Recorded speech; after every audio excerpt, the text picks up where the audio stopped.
Daily. Taste the Daily. ஒரு மாநிலம் வளருதுன்னா அந்த மாநிலத்தை உள்ளடக்கிய ஒன்றிய அரசு மகிழ்ச்சி தான் அடையணும். அதுதான் உண்மையான கூட்டாட்சி தத்துவம். மாநிலங்கள் வளர்ந்தா அது மூலமா நாடு வளரும். மாநிலத்தினுடைய வளர்ச்சியால நாடுதான் பயன்பெறும், நாடுதான் பலம் பெறும். ஆனால் இன்றைக்கு ஒன்றியத்தை ஆளக்கூடிய அரசு மாநிலனுடைய வளர்ச்சியை பார்த்து பொறாமைப்படுகிற அரசாக இருக்கு. மாநில வளர்ச்சியை தடுக்கிற அரசாக இருக்கு. ஜிஎஸ்டி மூலமா நம்ம மாநிலத்தோட நிதியினுடைய வளத்தை மொத்தமா கபலீகரம் செஞ்சாங்க. மாநிலங்களுக்கு தர வேண்டிய நிதியை தர மறுக்கிறாங்க. மாநிலங்களுக்கு புதிய திட்டங்களை அறிவிக்க மறுக்கிறாங்க. ஒன்றிய அரசு மாநில அரசும் இணைந்து நிறைவேற்ற வேண்டிய திட்டங்களுக்கான தொகையை கூட தர மறுக்கிறாங்க. இது எல்லாத்தையும் சகிச்சுக்கிட்டோம், சமாளிச்சுக்கிட்டும் தான் நாம திட்டங்களை தீட்டி வருகிறோம். அதையும் தாண்டி வளர்றோம், வளர்ந்து கொண்டிருக்கிறோம். அதுதான் இன்றைக்கு அவங்க கண்ணை உறுத்திக்கிட்டு இருக்கு. அதை தடுக்க பல்வேறு தடைகளை உருவாக்குறாங்க. புதிய புதிய சட்டங்கள் மூலமா சட்டங்களை உருவாக்குறாங்க. தேசிய கல்விக் கொள்கை என்ற பெயர்ல நம்ம பிள்ளைகள் படிச்சு முன்னேறுவதை தடுக்க பார்க்கிறாங்க. படிக்க கூடாது,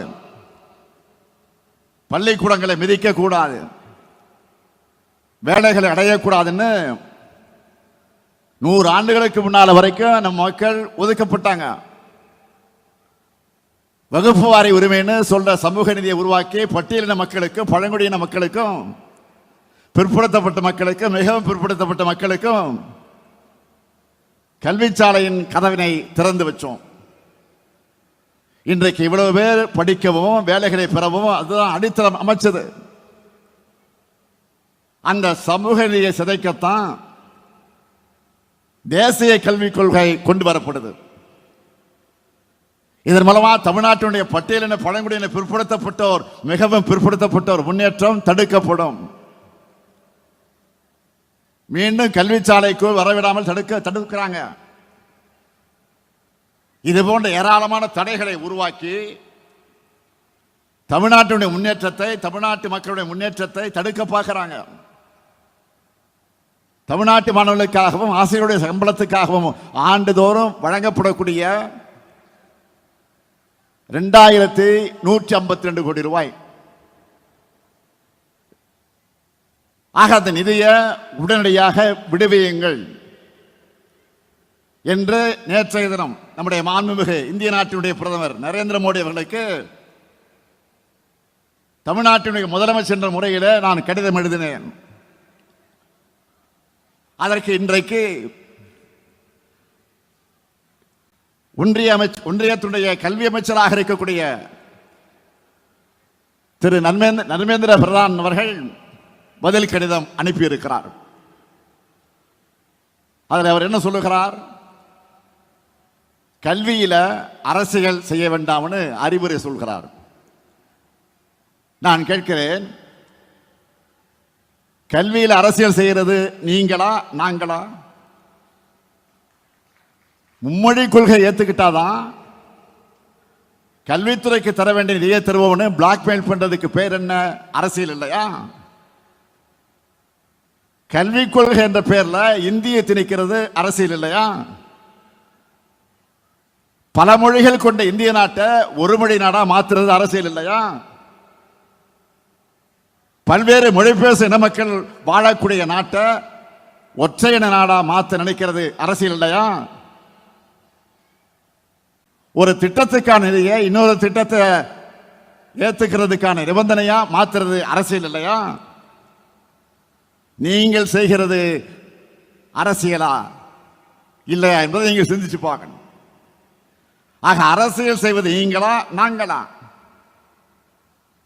மக்கள் நல திட்டங்களுக்காக அரசோட நிதியை செலவு பண்றவங்க நாங்க, அரசோட நிதியை மதவெறிக்காகவும் இந்தி சமஸ்கிருத திணிப்புக்காகவும் செலவு பண்ணக்கூடியவங்க நீங்க. பிஎம்ஸ்ரீ திட்டத்தை ஏற்காததால தமிழ்நாடு 5000 கோடி ரூபாய் இழக்குதுன்னு சொல்ற ஒன்றிய அமைச்சர் தர்மேந்திர பிரதான் அவர்களே, தமிழ்நாட்டிலிருந்து நீங்க வாங்கிட்டு இருக்கக்கூடிய வரியை தரமாட்டோம்னு சொல்ல, எங்க கிட்ட இருந்து நீங்க வாங்கிக்கிட்டு இருக்கக்கூடிய வரியை தர முடியாதுன்னு சொல்ல எங்களுக்கு ஒரு நொடி போதும். மறந்துடாதீங்க. கொடுத்து பெறுவதுதான் கூட்டாட்சி தத்துவம். அதுதான் இந்திய அரசியலமைப்பு சட்டத்தோட அடிப்படை. அதை கூட புரிஞ்சிக்காதவங்க ஒன்றியத்தை ஆள்றதுதான் இந்தியாவுக்கு மிகப்பெரிய சாபக்கேடு. தேசிய கல்விக் கொள்கை என்பது கல்வியை வளர்க்கிறதுக்காக கொண்டு வரப்படல, இந்திய வளர்க்க கொண்டு வரப்பட்டிருக்கு. நேரடியாக திணிச்சா எதிர்ப்பாங்கன்னு கல்விக் கொள்கை மூலமா முலாம் பூசி திணிக்கிறாங்க. தாய்மொழியை வளர்க்க போறதா ஒன்றிய அமைச்சர் சொல்றார். மாண்புமிகு தர்மேந்திர பிரதான் அவர்களே, தாய்மொழி தமிழை வளர்க்க எங்களுக்கு தெரியும். இந்தி மொழியால தங்களுடைய தாய்மொழிகளை தொலைச்சிட்டு நிக்கிறவங்க கிட்ட கேளுங்க. உங்க சதித்திட்டத்தோட ஆபத்து புரியும். நீங்க வந்துதான் வளர்ப்பீங்கன்னு தமிழ் உங்ககிட்ட கையேந்து நிக்கல. ஒன்றிய அரசுக்கு நான் கடுமையான எச்சரிக்கை விடுக்கிறேன். தேன் கூட்டுல கல் எறியாதீங்க. தமிழர்களோட தனித்துவமான குணத்தை மறுபடியும் பார்க்கணும்னு ஆசைப்படாதீங்க. தமிழுக்கும் தமிழ்நாட்டுக்கும் தமிழத்துக்கு எதிரான எந்த செயல்பாடுகளும் நான் இருக்கிற வரைக்கும், திமுக இருக்கிற வரைக்கும், இந்த முத்துவேல் கருணாநிதி ஸ்டாலின் இருக்கிற வரைக்கும் இந்த மண்ணுக்குள் வர முடியாது. நம்ம திராவிட மாடல் அரசை பொறுத்த வரைக்கும் மக்கள் முன்னேற்றம் ஒரு பக்கம், நான் அதுக்கான தடைகளை உடைப்பதை இன்னொரு பக்கம்னு இரு பாதை பாய்ச்சலை இன்றைய தமிழ்நாடு அரசு நடத்தி கொண்டு வருது. இது போன்ற தடைகள் எங்களுக்கு புதுசல்ல. தடைகள் எந்த பக்கம் இருந்து வந்தாலும் அதை உடனே பழகினவங்க நாங்க என்பதால் வெற்றி பாதையை தொடர்கிறோம். மக்களான உங்களுடைய ஆதரவால வெற்றி என்றென்றும் தொடரும் தொடரும் தொடரும் என்று கூறி விடைபெறுகிறேன். நன்றி, வணக்கம். பாதகம் செய்பவரை கண்டால் நாம் பயம் கொள்ளலாகாது பாப்பா. மோதி மிதித்து விடு பாப்பா, அவர் முகத்தில் உமிழ்ந்து விடு பாப்பா. அண்மை செய்திகளை உடனுக்குடன் தெரிந்து கொள்ள இணைந்திருங்கள் எம் நாடு தொலைக்காட்சியுடன்.